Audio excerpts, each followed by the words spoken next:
Hello and welcome to Charity's Treasures.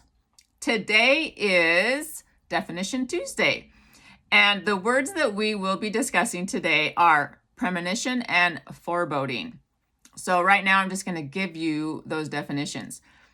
A premonition, they are intense, often unexplained feelings, visions, or dreams that a future event, typically negative, is about to occur. Premonitions are often reported as messages or warnings. Foreboding is a feeling that something bad will happen. Fearful apprehension. The term foreboding refers to a strong feeling of impending evil or misfortune. It can also denote an omen or prediction of something negative that is about to happen. In essence, it represents a sense of apprehension or unease regarding future events, often associated with the idea of something ominous or threatening looming on the horizon. Foreboding is a feeling. And premonition is a feeling you receive from your feelings, from a dream, or from a vision. Okay, so I'm going to give you some interesting facts. A lot of these facts I did not know, so I think it is interesting. Abraham Lincoln, he dreamt of his own assassination. Weird, right? I guess a lot of people probably knew that, but I did not. Just before his assassination, Lincoln dreamt of walking into the East Room of the White House and seeing his own corpse. Wow, crazy. That kind of goes along with Charlie Kirk, right? Titanic. Numerous passengers reportedly had warnings, nightmares, or feelings of dread leading them to cancel their trip on the Titanic. I knew about that because I was obsessed with the Titanic. I still am, but I read so many things on the Titanic. I actually had a dream about the Titanic. So anyways, and then this, I've never heard of this before, but Linrid Skynyrd plane crash. So I will put this in my Substack so you can read through it. I'm not saying that right, but this crash, I guess it was a band. So these band members, specifically Ronnie Van Zant, reportedly had premonitions about their fatal 1977 plane crash. Okay, and then the Aberfan landslide. The Aberfan landslide, there was children in a Welsh village reported nightmares before this landslide and vivid dreams of a dark, suffocating event just days before the coal tip collapsed on their school in 1966.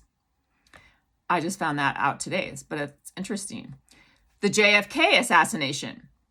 Clairvoyant Jean Dixon famously predicted in 1956 that the 1960 election would be won by a Democrat who would be assassinated. Okay, a lot of people probably knew that. And then Joseph Smith and the Civil War. If you're not a member, you probably don't know this. In section 87 of the Doctrine and Covenants, we find that Joseph Smith had a premonition or foreboding of the Civil War and who would be involved in the Civil War. This premonition didn't come to pass until after his death, but it was recorded before the event happened. So I always thought that was kind of a cool thing that Joseph Smith had. So common types of personal premonitions and foreboding. So we're just going to talk. These are the common types. Vivid dreams. A person dreams in detail about a car crash, which happens to them in real life. That would be an example. Sudden premonition of danger. A flash of insight or a sudden unexplained fear that causes someone to avoid a certain place or activity. Physical sensations. A cold chill, sudden dread, or a physical intuitive feeling that a loved one is in trouble. Intuitive knowings, a strong, inexplicable feeling that a specific event, like receiving a phone call or a job offer, is about to happen. So those are common types of premonitions and foreboding. So intuitive knowings, like Candace always says, I don't know, but I know. She's right. I mean, we have that intuition, right?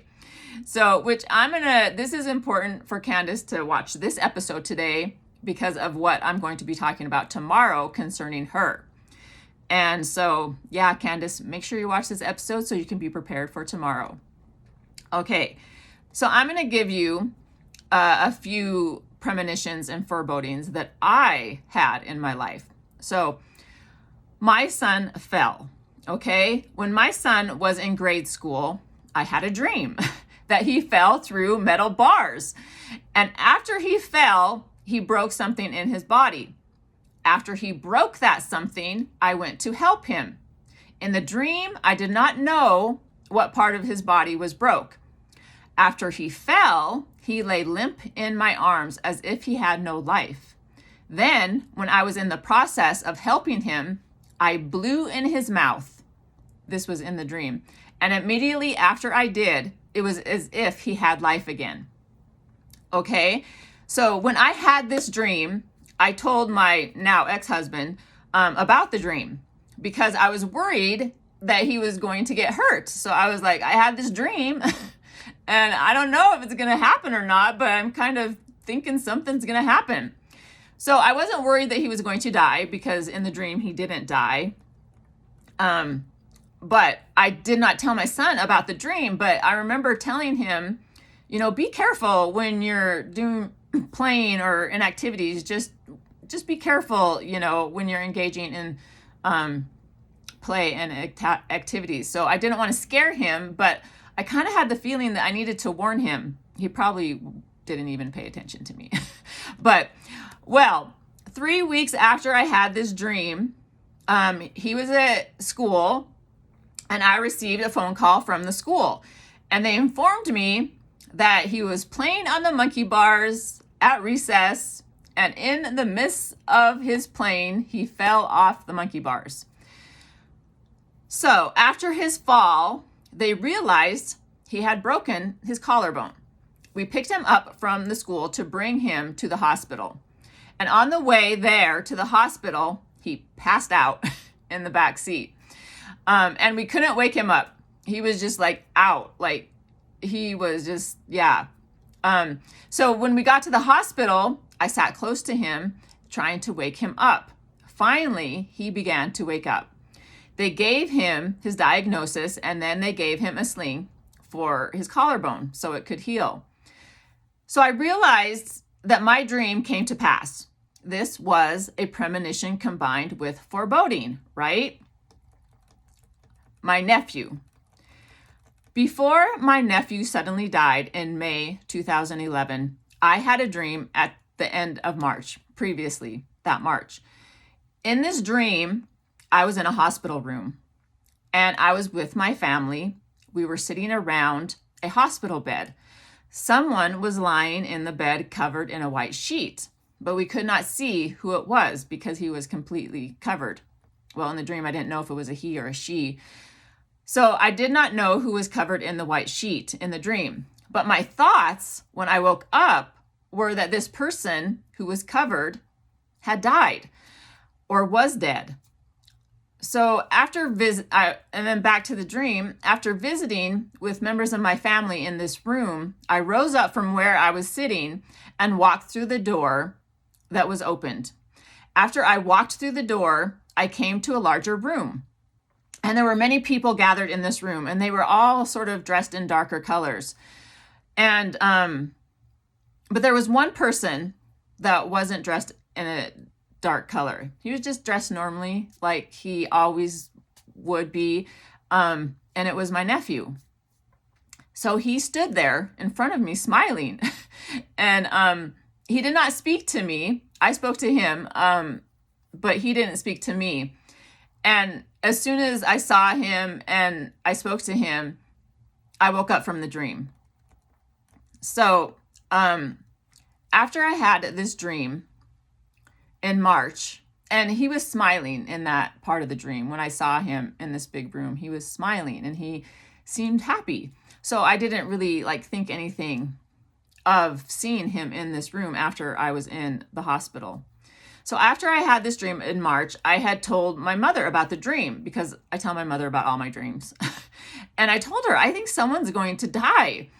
And I explained the dream to her, but she really didn't think much of it or think anything of it because, what does that mean, right? I told her, I don't know who's going to die, but I think someone's going to die. Because usually when my mom and I talk about our dreams, we kind of try to evaluate them and see what they mean. So when I had the dream, I did not connect the person in the hospital room with my nephew looking at me in the large room where people were gathered until after his death. After this realization, I asked Heavenly Father, why didn't you show me who was under the white sheet? He said, I did. After you walked through the door, you saw your nephew. It was his funeral. Then God told me that I was not supposed to make the connection in March. He sent me the dream so I could be prepared. Not so I could change anything. And he did not open my eyes to the fact that my nephew was the one who was in the hospital bed. Because I can't change the future that God already knows has happened. But I can be prepared for it if he does show it to me and I can remember back to when he showed it to me.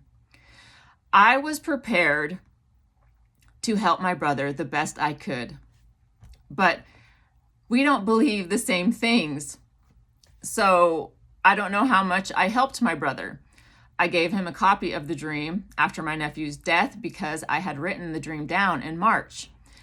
I think in many ways, my brother might not have thought I was very helpful in that moment. And maybe not all these years, because he doesn't understand why I do the things I do pertaining to my nephew. And I feel like maybe his family doesn't either.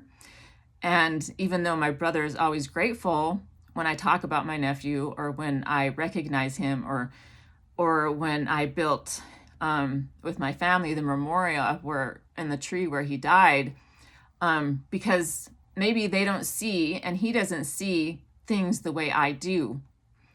I'm just trying my best to listen to God and what my family needs from me pertaining to my nephew's death.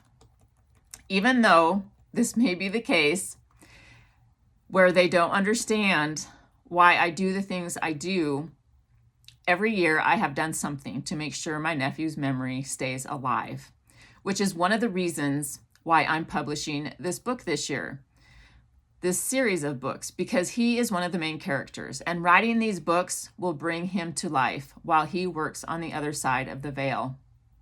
I love my brother and his family. I hope one day they will completely understand why I take the actions I take. And I believe that they will. I believe one day they will come to that understanding of why God has led me to do the things that I do every year for my nephew. And it is out of love for my nephew and for my brother and his family. Okay, so we can't change the future, but we can prepare for it. I have come to realize that we can't change what God already knows and sees. All we can do is intentionally engage in the distinctive process of what our part in that grand scheme of things is. Even when we don't fully understand why that is the specific plan, like Isaac breaking his collarbone or my nephew dying. And we must go through the difficult and sometimes heartbreaking experiences which are part of God's grand scheme of things. That's why we just need to trust him, which is really hard sometimes, right? Because when God shows us the imminent future, it means that that is the future. It means that we can't change it. He's just warning us because he wants us to be prepared to handle the situation when it occurs.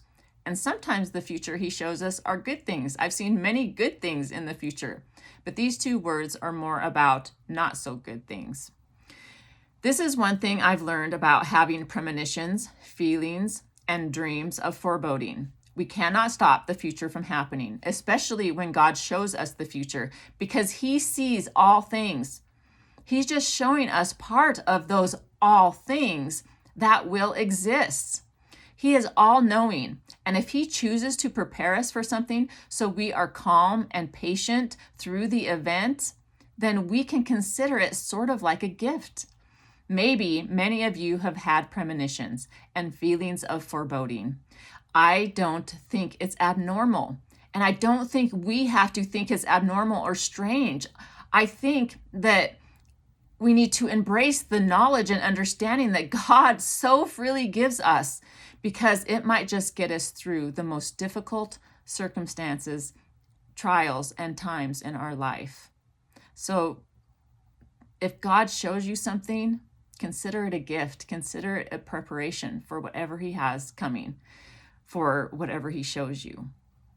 And I hope you enjoyed Tuesday definitions today, and I hope you learned something very valuable from it. And like I said, this week is all tied together. So tomorrow we will kind of continue this type of conversation. So bye, everybody.